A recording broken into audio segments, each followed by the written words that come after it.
जीवन में केवल प्रेम को बढ़ाइए, ऐसा कर रहे हैं। और इस प्रेम की चर्चा को हम लोग आगे बढ़ाते हैं सज्जनों। और यहाँ से हम लोग रास में प्रवेश करेंगे। रास पंचाध्यायी जो श्रीमद् भागवत के 5 प्राण हैं, बहुत ध्यान से सुने भैया। स्टेज पर शांति बना करके रखें, देखिए डिस्टर्ब न करें। हाँ, विशेष करके ये सावधानी रखें, ये भागवत है। हाँ, यदि दान बुलवाना है तो वहाँ भैया बैठे हैं, पर्ची में लिखवा दो, मैं बोल दूंगा।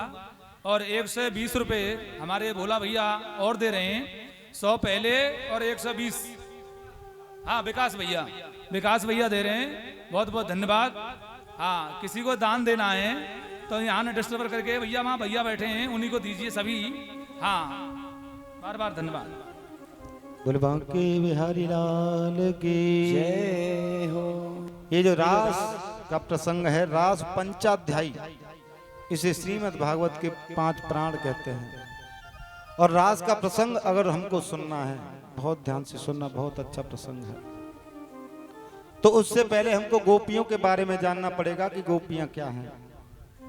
रास हम सुनेंगे और जब तक गोपियों के बारे में नहीं समझेंगे तब तक रास हमारी समझ में नहीं आ सकता। गोपी का मतलब क्या है? गौ माने इंद्री और पी माने पीना। जो प्रत्येक इंद्री से कृष्ण रस का पान करती है वही गोपी है।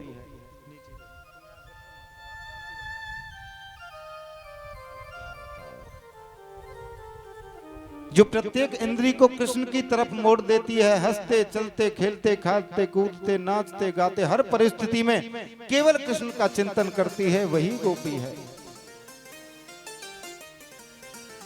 और इन गोपियों के बड़े अलग अलग विभाग हैं। भगवान राम जब 14 वर्षों के लिए वन में गए और दंडक वन से जब निकलने लगे तो बहुत से ऋषियों ने भगवान के सौंदर्य को देखा। तो उन ऋषियों के मन में भाव आया कि क्यों न हम अगर स्त्री होते तो भगवान की सेवा करते स्त्री रूप में। तो आज वही दंडक वन के ऋषि गोपी बनकर के ब्रज में आए हैं।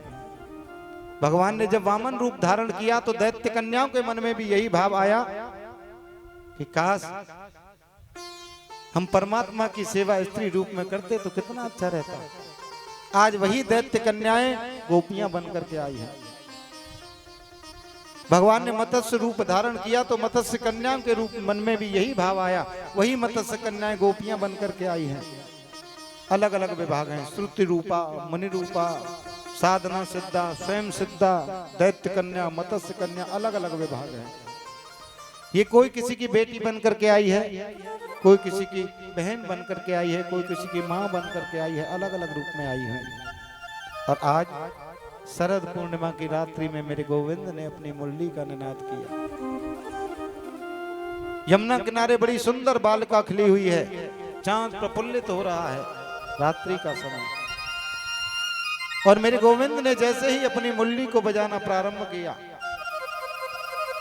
तो 84 कोस के ब्रजमंडल में रहने वाली जितनी भी गोपियां हैं उनको लगने लगा कि कृष्ण की मुरली मेरा नाम पुकार रही है। अब एक बात ध्यान देना, मुरली एक है, बजाने वाला भी एक है और सुनने वाले पूरे ब्रजमंडल में सब गोपियां सुन रही हैं। लेकिन प्रत्येक गोपी को लगता है कि कन्हैया की मुरली केवल मेरा नाम पुकारती है। तो गोपियों ने क्या किया, जो जिस कार्य को कर रही थी उसे बीच में ही छोड़ दिया, बिल्कुल बीच में छोड़ करके दौड़ी दौड़ी आ रही हैं गोपियां। किने सम्य गीतन गवर्धनम ब्रज स्त्री कृष्ण ग्रहीत मानसा आज आके मन गिरो गयो न्याल छोद्या यत्र कांतो जवलोल कुंडला। आदरणीय सुखदेव स्वामी कह रहे हैं, जो गोपी जिस कार्य को करने में व्यस्त थी उसे बीच में ही छोड़ दिया। एक गोपी गाय दुह रही है, दूध निकाल रही है, मुरली सुनी, बीच में बाल्टी रख के दौड़ी चली गई। एक गोपी अपने बच्चे को खिला रही है, उसे पटक करके सीधी दौड़ी हुई जा रही है। एक गोपी श्रृंगार कर रही है, एक आंख में काजल लगा, आवाज सुनी, मुरली की दौड़ लगा दी। जिधर देखो हजारों गोपियां दौड़ी आ रही हैं। एक गोपी जब जाने लगी तो उसके पति ने कमरे में बंद कर दिया और कहने लगा कि मैं तुम्हें कृष्ण के पास नहीं जाने दूंगा। उस स्त्री ने कहा कि तुम मुझे कृष्ण के पास जाने से नहीं रोक सकते हो, तुम्हें मेरे इस शरीर से प्रेम है, इसे शहद लगाकर चाटो, मक्खन लगाकर चाटो, तुम मुझे कृष्ण से मिलने से नहीं रोक सकते। और उसने योगाग्नि के माध्यम से अपने शरीर को जला दिया और सूक्ष्म रूप से गोविंद के पास वो गोपी आ गई। बड़ा विचित्र अनुभव करें आप। हजारों लाखों गोपियां दौड़ी दौड़ी चली आ रही हैं और उन गोपियों को देख करके मेरे गोविंद मुस्कुराने लगे और मुस्कुराते हुए कहते हैं कि स्वागतम वो महाभागा प्रियम किम करवाणि वह वदस्नामयं कच्चिद भूत्रागमनम किम कारणम। वो गोपी से कहते हैं कृष्ण स्वागतम वे महाभागा प्रियम किम करवाणे वा। हे गोपियों, मैं आपका स्वागत करता हूं, आप आई, मुझे बड़ी प्रसन्नता है, मैं आपका स्वागत करता हूं। लेकिन स्वागत करते करते अब गोपियां बड़ी प्रसन्न हैं। गोपियां तो बहुत प्रसन्न हो गई कि देखो गोविंद हमारा स्वागत कर रहे हैं। और स्वागत करते करते गोविंद ने पूछा प्रियम किम करवाने में आप आई हैं, मैं आपका स्वागत करता हूं, लेकिन आप क्यों आई हैं? और ये बात सुनी तो हजारों गोपियां नजरें नीची करके खड़ी हुई हैं। वो गोपियों ने नजरें नीची कर ली। सज्जनों, कन्हैया बोले आपने बताया नहीं आप क्यों आई? क्या आपके पति आपसे प्रेम नहीं करते हैं? लेकिन गोपियों के मुख से कोई जवाब नहीं निकल रहा है। बहुत ध्यान से सुनना। नजरें नीची करके खड़ी हुई हैं गोपियां। कन्हैया बोले ओहो, मैं समझ गया तुम क्यों आई हो। कि रजन्य सा घोर रूपा घोर सत्वा निवेशिता प्रत्यात व्रजने हैस्यम स्त्री भी सुमध। गोपियों, मैं समझ गया क्यों आई हो। तुमने रात्रि में ये चंद्रमा खिला हुआ नहीं देखा, यमुना का किनारा नहीं देखा, यमुना की बालुका नहीं देखी, शायद इसलिए तुम आई हो। देखो गोपियों, ये रात्रि कितनी घोर रूपा है, कितनी घोर रूपा रात्रि है। देखो रजन्यसा घोर रूपा घोर सत्वान्वेषिता। हे गोपियों, अब तुमने देख लिया ना यमुना का किनारा रात्रि में, अब तुम लौट जाओ। कन्हैया कह रहे हैं लेकिन गोपियां बोलती नहीं है। कन्हैया बोले तुमने जवाब नहीं दिया कि दृष्टम वनम कुस्मितम राकेश करकजितम। देख लिया ना तुमने वन कैसा लग रहा है। दृष्टम वनम कुस्मितम, तुमने वन देख लिया, अब लौट जाओ। देखो देवियों, इस जंगल में बड़े बड़े हिंसक जंतु रहते, मार कर खा जाएंगे, लौट जाओ। तुम सबको छोड़ करके यहाँ चली आई, तुमने ठीक नहीं किया। सुखदेव स्वामी कहते हैं परीक्षित, इसका मतलब क्या है पता है? इसका मतलब क्या है कि पहले भगवान जीव को अपनी ओर आकर्षित करता है, भगवान जीव के हृदय में प्रेम जगाता है और अपनी ओर आकर्षित करता है। और जीव जब परमात्मा के समीप पहुंचता है तो उसकी परीक्षा लेता है। अपन लोग मटका लेकर आते हैं तो उसे भी ठोक पीट करके लेते हैं।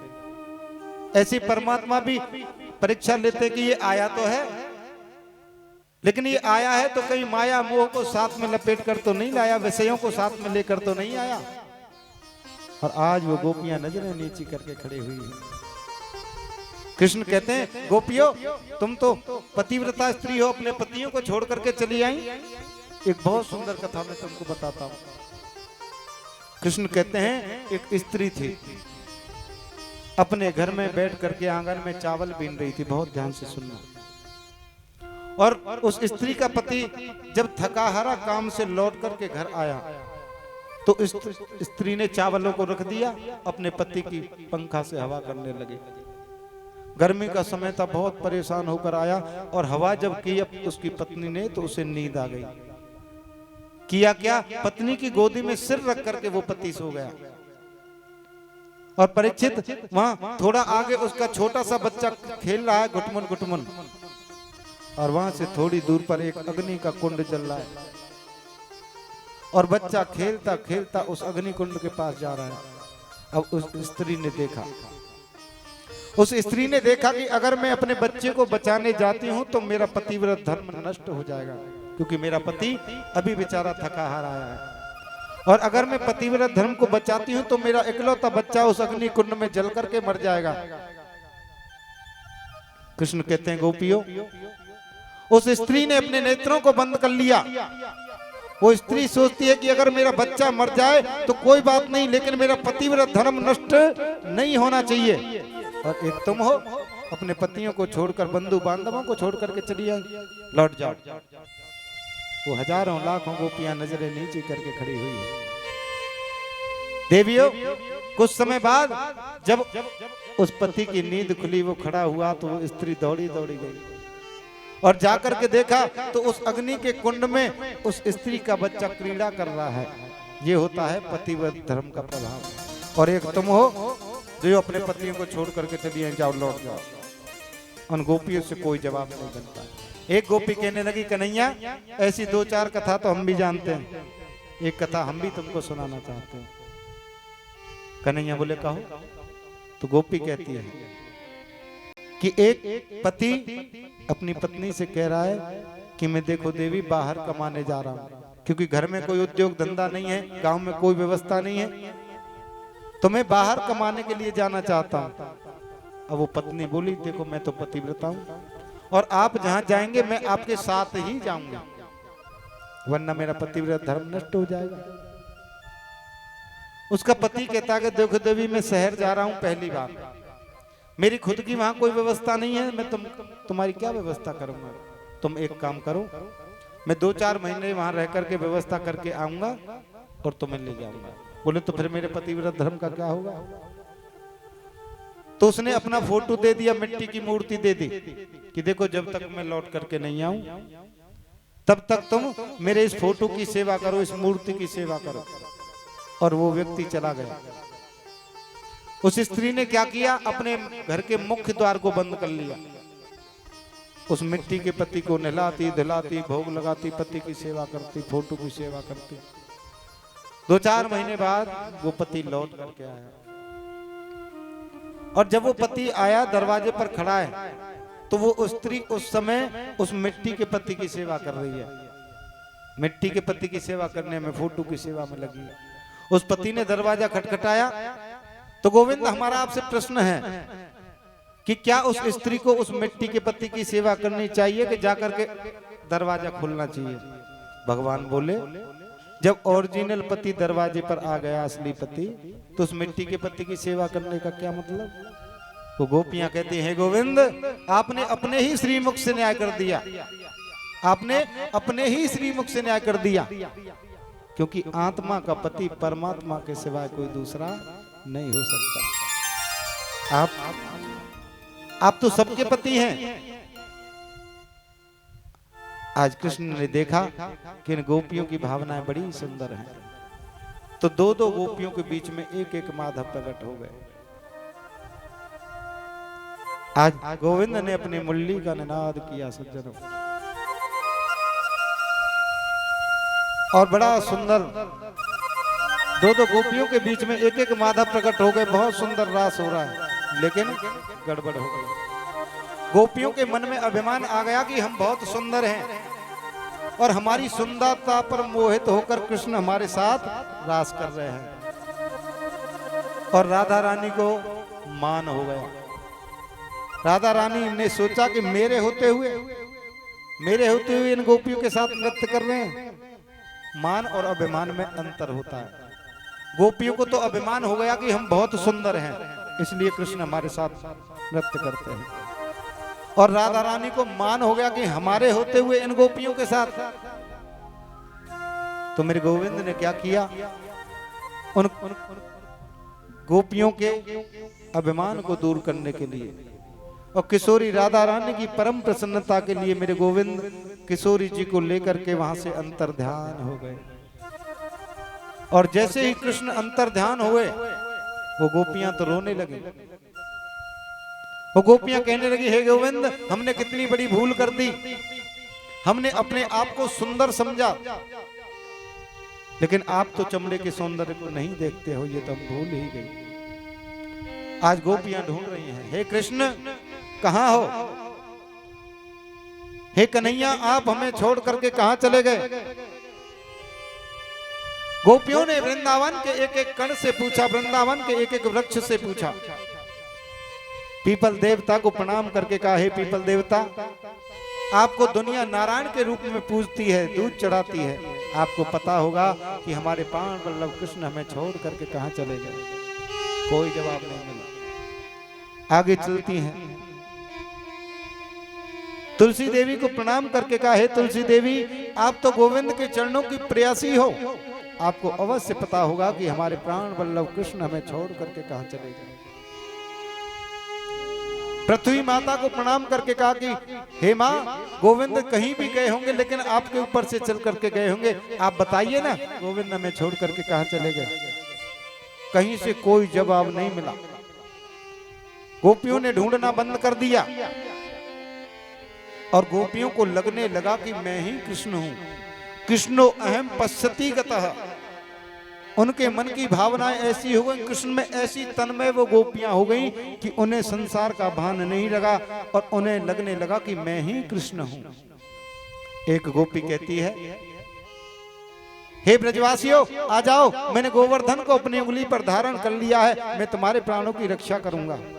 गोपियां, बड़ा विचित्र दृश्य। एक गोपी कहती है कि मैंने कालिया नाग को मार दिया है, चिंता मत करो। स्वयं को ही कृष्ण मान रही है। कृष्णो अहम पश्यति गतः।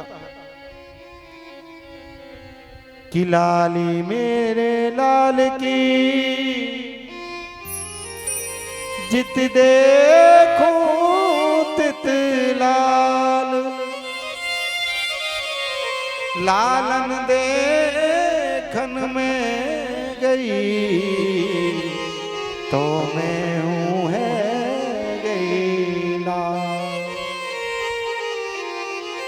कि लालन देखन में गई और मैं हूं है गई लाल। अब गोपियां ढूंढती फिर रही हैं। अब किशोरी जी राधा रानी कहने लगी हैं, जी चुम्मो को कहां लिए जा रहे हो? मुंह पे तो चले उन्हें जा रहे हो, तुम को कहां लिए जा रहे हो? बोले तुमसे चला नहीं जाता तो मेरे कंधे पर तो बैठ सकती हो। बोले हाँ। और जैसे ही किशोरी जी कंधे पर बैठने के लिए चली, मेरे गोविंद वहां से भी अंतर ध्यान हो गए। और आज गोपियां रोते रोते आ गई यमुना किनारे किशोरी राधा रानी के पास। बोले तुमको भी छोड़कर चले गए? किशोरी जी से गोपियां कहती हैं, तुमको भी छोड़कर चले गए? किशोरी जी कहने लगे, हे गोपियों, जो कमी तुम्हारे जीवन में थी वही कमी मेरे जीवन में भी आ गई। तुमने अभिमान किया, मैंने मान किया, इसलिए गोविंद में छोड़ करके चले गए। हे नाथ रमण पृष्ठ क्वास क्वास महाभुजा, हे गोपाल, हमसे कितनी बड़ी भूल हो गई, आप हमें छोड़ करके चले गए। एक बार आइए और अपनी उस माधुर्य झांकी का दर्शन हमको कराइए। वो गोपियां संपूर्ण ब्रज मंडल में देखने के बाद यमुना किनारे आ गई कि पुनः पुलिनमा गत्यम कालिध्या कृष्ण भावना समवेता जगहो कृष्ण तादागमनम कांचित। और कृष्ण को खोजते खोजते आज यमुना किनारे थक कर के गोपियां बैठ गई। वो गोपियां कहती हैं, हो तेरी बाट निहारे राधा, तेरी बाट निहारे राधा सवरिया, आजा रे आजा सवरिया, आजा रे तेरी बाट निहारे राधा सवरिया,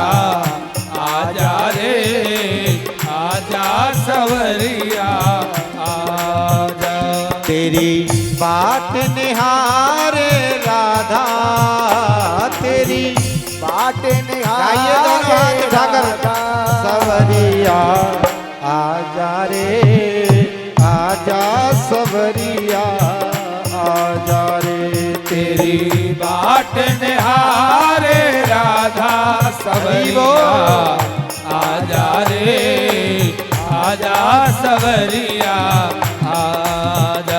तेरी बाट निहारे राधा,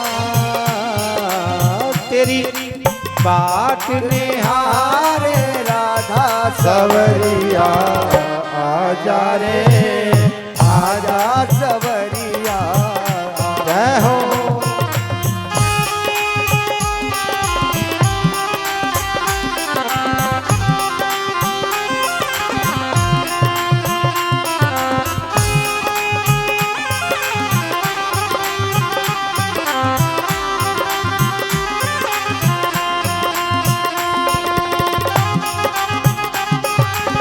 हरि बोल।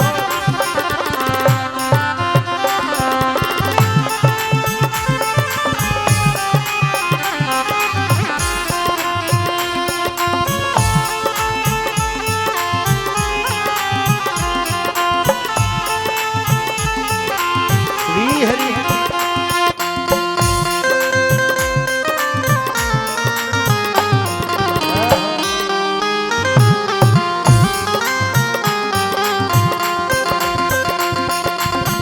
सिर पर है गौ रस की मटकी, सिर पर है गौरस की मटकी, सिर पर है गौ रस की मटकी, सिर पर है गौरस की मटकी, तेरे दरस नित पथ में अटकी, तेरे दरस नित पथ में अटकी, तेरे दरस नित पथ में अटकी, तेरे दरस नित पथ में अटकी।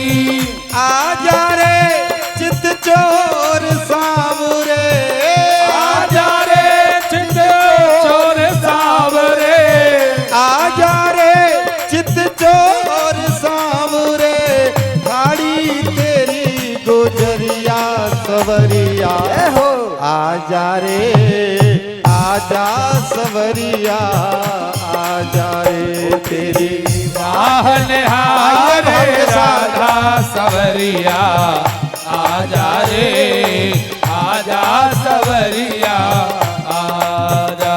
तेरी बाट निहारे राधा सवरिया आजा रे आजा सवरिया आजा रे आजा। हरि बोल।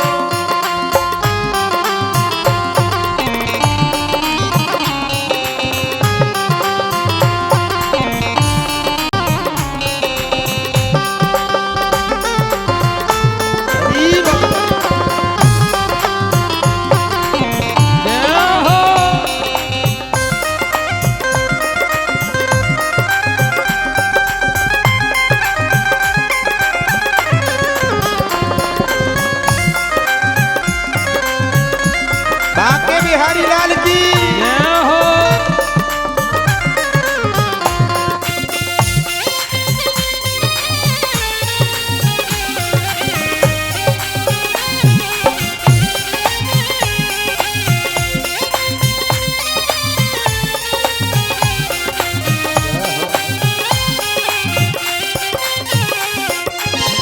मीरा के प्रभु गिरधर नागर, मीरा के प्रभु गिरधर नागर, मीरा के प्रभु गिरधर नागर, मीरा के प्रभु गिरधर नागर। तुम हो नाथ दया के सागर, तुम हो नाथ दया के सागर, तुम हो नाथ दया के सागर, तुम हो नाथ दया के सागर। आजा रे चित चोर सावरे, आजा रे चित चोर सावरे,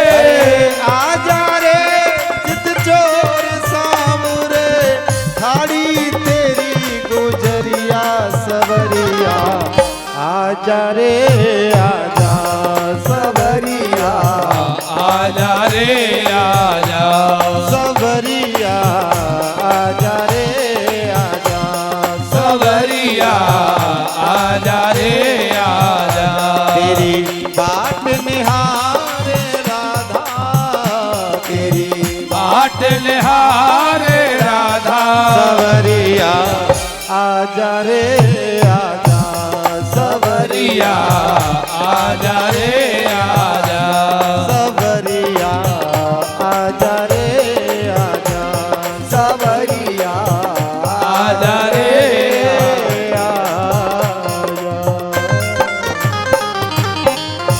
बोली वृंदावन बिहारी लाल की जय हो जय जय श्री राधे।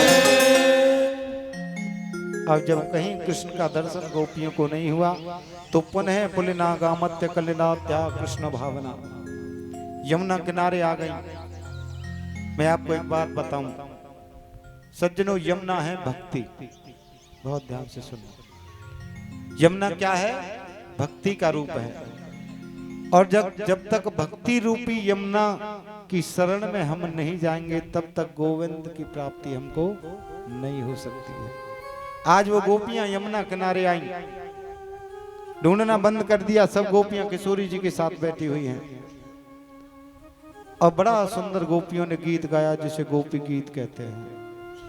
देखिए बहुत लंबा है गोपी गीत संस्कृत में, बहुत लंबा 1-1.5 घंटे का, लेकिन ऐसा नियम है थोड़ा गाना जरूर चाहिए।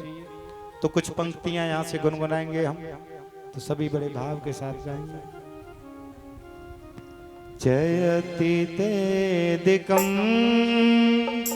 जन्मना भजा श्रयत इंदिरा सतदात्रहि जयति तेदिकं जन्मना प्रजा श्रयत इंदिरा सतहि दयति दस्यता तीक्षुताक्षते धृता सत्तवा वाविचिन्तते शरददातुये साधु जात सत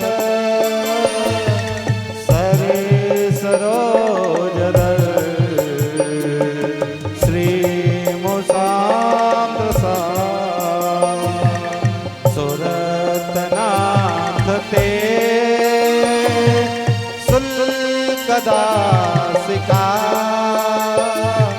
वरदने तो नेह की वध।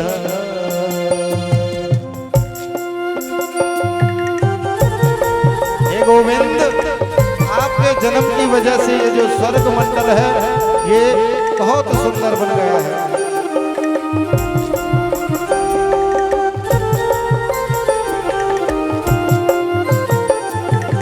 विष जला पया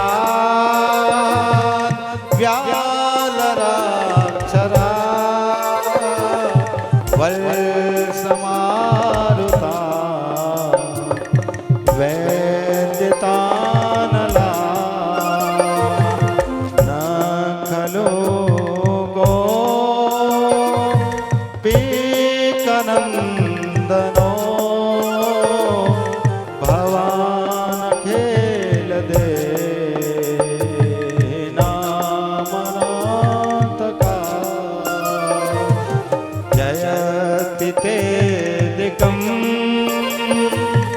जन्मना प्रजा श्रयत इंदिरा सतगत। गोपियां कहती हैं गोपाल जयति ते देखम जन्म ना ब्रजा। हे गोविंद, आपके जन्म की वजह से ये जो ब्रजमंडल है ये स्वर्ग से भी ज्यादा सुंदर हो गया है। और सयत इंद्रिरा स्वतंत्र ही, साक्षात इंद्रा लक्ष्मी भी इसमें वास करने के लिए तरसती हैं। अपनी भावनाओं को गोविंद से गोपियां कह रही हैं। हम कितनी भाग्यवान हैं कि इस ब्रजमंडल में हमको जन्म मिला, जिसमें स्वयं वास करने के लिए इंद्रा लक्ष्मी हर समय तरसती रहती है। हे कृष्ण, अगर इसी प्रकार हमें विरह रूपी अग्नि में जलाकर के मारना था तो उस कालिया नाग के विषैले जल से हमको क्यों बचाया? हे गोविंद, अगर इसी प्रकार हमको रुला रुला करके मारना था तो दावाग्नि का पान तुमने क्यों किया? हे गोपाल, हम इसलिए नहीं रोती कि आप हमें छोड़ करके चले गए हैं। प्रणत देहिना पाप कर्षणम तृणचारणम श्री निकेतनम। हे गोपाल, आपके चरण बड़े कोमल हैं, हमें याद है, हमको स्मरण है। जब आप माखन चुरा करके भाग रहे थे तो हमने देखा ये पृथ्वी कितनी जोर से गर्म हो रही है, तप रही है। नीतम नीतम यदि नवनीतम, आप भागे तो हमने कहा गोपाल आप भागिए मत, ये भूमि कितनी तप रही है। हे माधव, भागो नहीं, आपके कोमल चरणों में कितनी तकलीफ होती होगी। हे गोपाल, आप उन्हीं कोमल चरणों को हमारे हृदय में आसीन करें, आप उन्हीं सुकोमल चरणों को हमारे हृदय में आसीन करिए। आपके जो चरण कमल हैं वो तमोगुण और रजोगुण को नष्ट करते हैं। ये जमीन कितनी कंकरीली है जिस पर आप चल करके गए हैं, आप मन में सोच रहे होंगे। अब गोपियां कह रही हैं, गोपियां कहती हैं कि आप मन में सोच रहे होंगे कि मैं तुम्हें कैसे मिलूं, तुम्हारी भावनाएं शुद्ध नहीं है। अरे शुद्ध हृदय तो मेरे संत दशरथ का था, जिसने मेरी याद में अपने प्राणों को त्याग दिया। गोपियां कह रही हैं कि राम राम कह राम कह, राम राम कह राम, तनु पर हर रघुवर विरह, राम गयो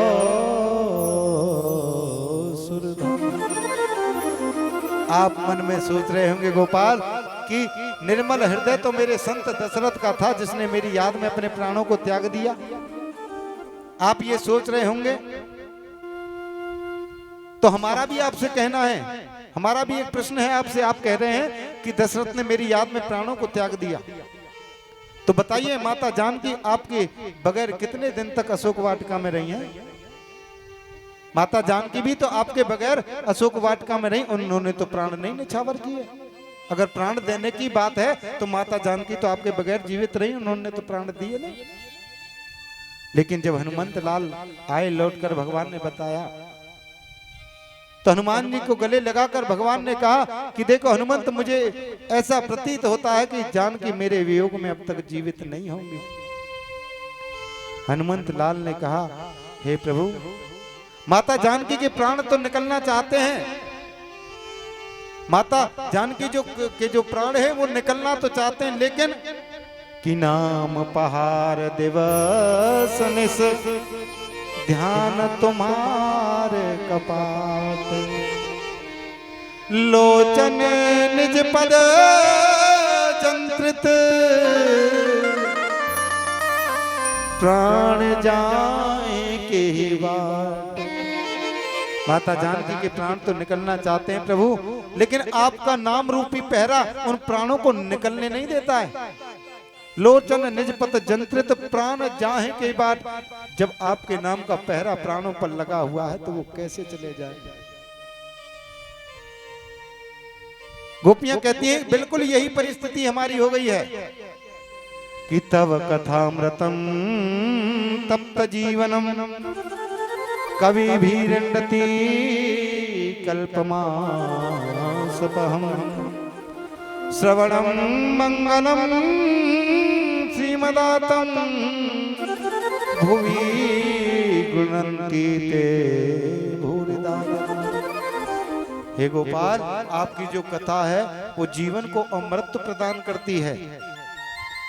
तमोगुणों को दूर करती है, सभी कलमशों को नष्ट करती है आपकी कथा। हम तो चाहते हैं कि हमारे ये निगोड़े प्राण अभी निकल जाएं, लेकिन आपका